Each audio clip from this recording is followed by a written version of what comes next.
नमस्कार, मैं अवंतिका रॉय दृष्टि नाव में आपका स्वागत है।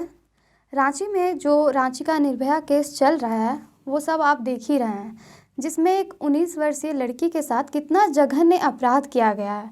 हालांकि अभी तक तो ये गुत्थी सुलझी नहीं है कि आखिर वो लड़की कौन है और कहाँ की है, लेकिन इसके आगे जो हम आपको बताने जा रहे हैं वो सुन के आपके रोंगटे खड़े हो जाएंगे और आप खुद अंदाज़ा लगा सकते हैं ये सुन के कि झारखंड में जो छोटा सा राज्य है झारखंड, वहाँ की लड़कियों को कितना सम्मान दिया जा रहा है। वहाँ की लड़कियाँ खुद अपने इंसाफ के साथ इंसाफ पाने के लिए कितनी लड़ाइयाँ लड़ रही है।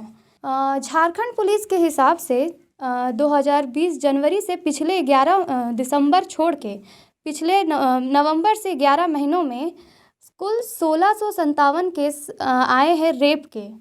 आगे जो हम आपको बताने जा रहे हैं ये सुन के आपके रोंगटे खड़े हो जाएंगे कि जो छोटा सा हमारा राज्य झारखंड है उसमें भी महिलाओं को कितना सम्मान मिल रहा है और महिलाएं अपने इंसाफ के लिए कितनी लड़ाइयाँ लड़ रही है।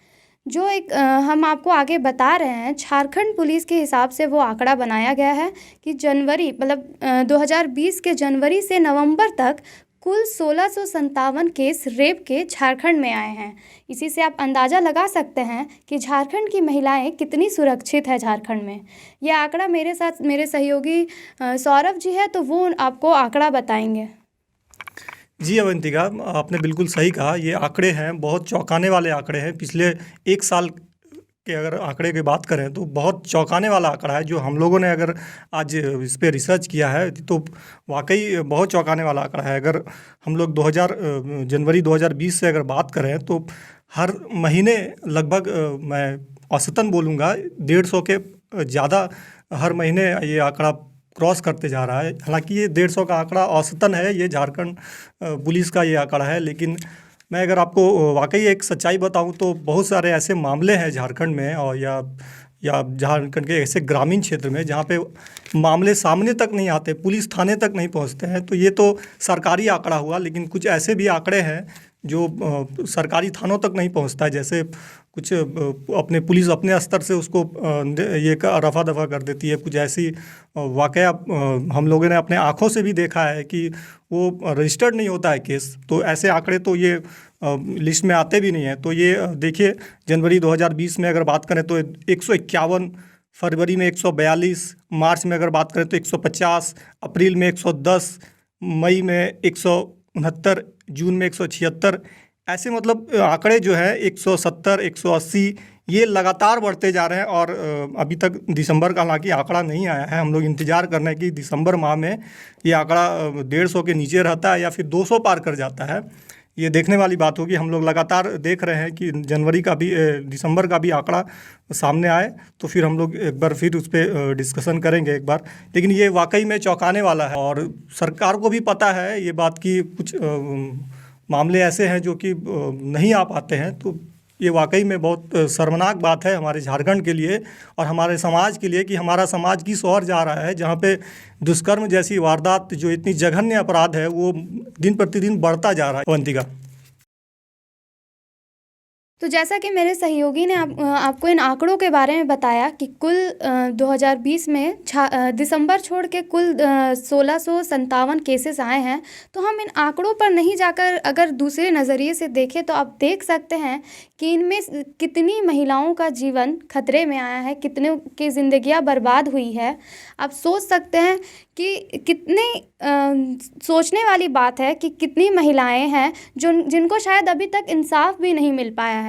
जो इंसाफ के लिए जाती तो है पुलिस स्टेशन, लेकिन वहाँ उनके केस को दबा दिया जाता है, उन्हें समझा बुझा कर वापस भेज दिया जाता है। ये आंकड़े झारखंड पुलिस के तौर पर अगर दूसरे तौर पे हम देखें तो और इससे ज़्यादा कई आंकड़े और बाहर आ सकते हैं।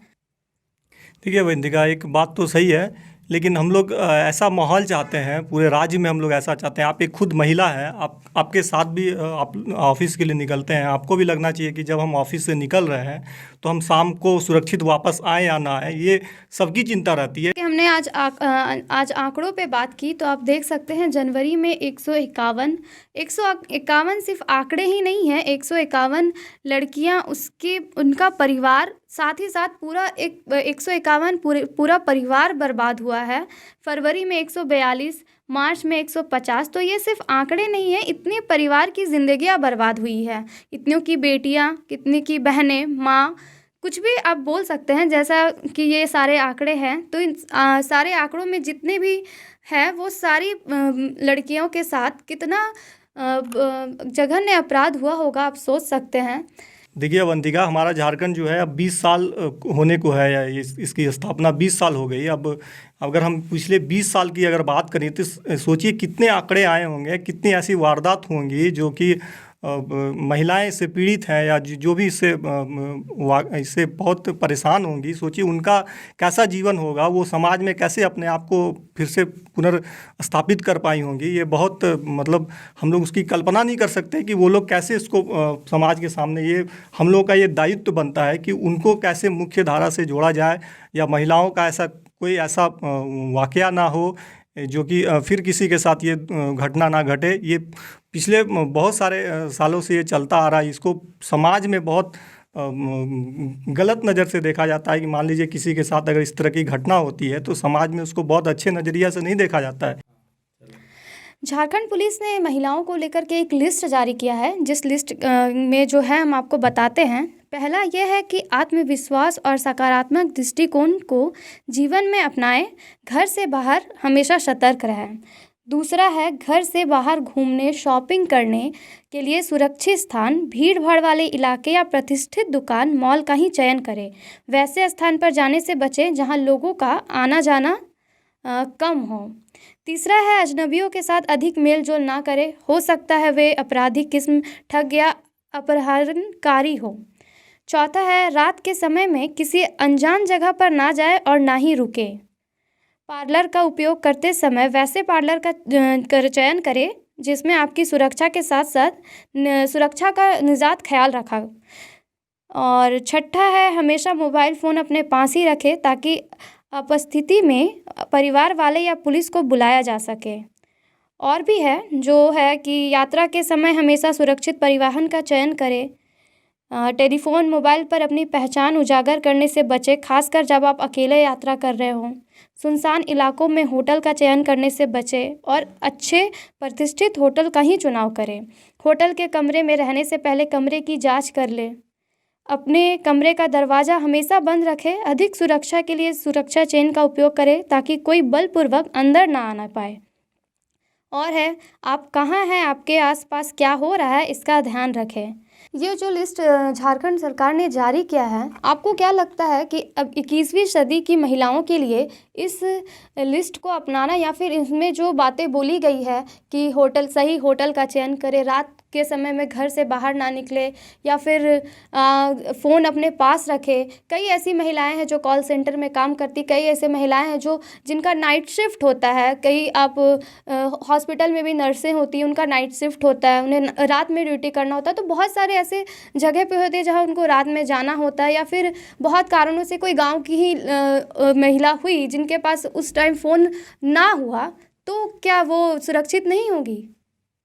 तो इन सब को देखते हुए इन जो भी लिस्ट जारी किया है वो अपनाना अभी के महिलाओं के जीवन में उतना ये नहीं हो सकता है। तो हमें लगता है कि सरकार को ऐसा इंतज़ाम करना चाहिए जिसमें महिलाएं खुद को सुरक्षित महसूस कर पाएँ। ये जो लिस्ट जारी किया है, उन लिस्ट के ज़रिए वो खुद को सुरक्षित महसूस नहीं कर सकती है। बिल्कुल सही कहा आपने अवंतिका। ये जो झारखंड पुलिस का जो एडवाइजरी है, ये सिर्फ एक एडवाइजरी है। ये सरकार इससे सिर्फ एडवाइजरी जारी करके पल्ला नहीं झाड़ सकती है, बल्कि सरकार को कई ऐसे कानून और इससे रिलेटेड कुछ ऐसे ठोस कदम उठाने होंगे जिससे महिलाएं खुद को अपने आप को सुरक्षित महसूस करें। आज 21वीं शताब्दी है और ये एडवाइजरी है जिसको पालन करना हो सकता है बहुत सारी महिलाओं के लिए पॉसिबल ना हो, क्योंकि वो आजकल क्या है ना, महिलाएं खुद पे सेल्फ डिपेंडेंट हो गई है। बहुत सारी वर्किंग महिलाएं जो है उनको काम करना ही है, किसी भी हालात में करना है। किसी का नाइट शिफ्ट रहता है, किसी का बहुत तरह की बातें हैं जो कि महिलाओं को उसमें देखना पड़ता है। इसलिए सिर्फ एडवाइजरी जारी करके सरकार अपना पल्ला नहीं झाड़ सकती है। मैं बस इतना ही कहूँगा। जैसे कि मैं भी एक महिला हूँ, तो मैं भी दूसरे महिला से यही गुजारिश करूँगी कि वो सिर्फ पुलिस पे भरोसा ना करके अपने आत्मसम्मान को भी बचाने की कोशिश करें, खुद पे भरोसा रखें, सेल्फ डिपेंड बने, ताकि उन्हें हमेशा पुलिस का सहारा ना लेना पड़े। वो खुद में अगर खुद पर आत्मविश्वास रखेंगी तो वो भी काफ़ी, एक महिला होकर काफ़ी लड़ाइयाँ लड़ सकती है अकेली ही। अगर आपको किसी भी व्यक्ति पे या किसी अनजान व्यक्ति पे बात करते हुए ज़रा सा भी संदेह हो तो आप 100 पर कॉल करके पुलिस को इसकी जानकारी दें, क्योंकि पुलिस को छोड़कर हमारे पास अभी कोई दूसरा चारा नहीं है, वही हमारे रक्षक है। तो मैं आपको उसी रक्षक के ऊपर छोड़ती हूँ। आप उस नंबर पे कॉल करके अपने आप को सुरक्षित करें। फिर दूसरे मुद्दे पे बात करेंगे। अभी के लिए इतना ही। नमस्कार।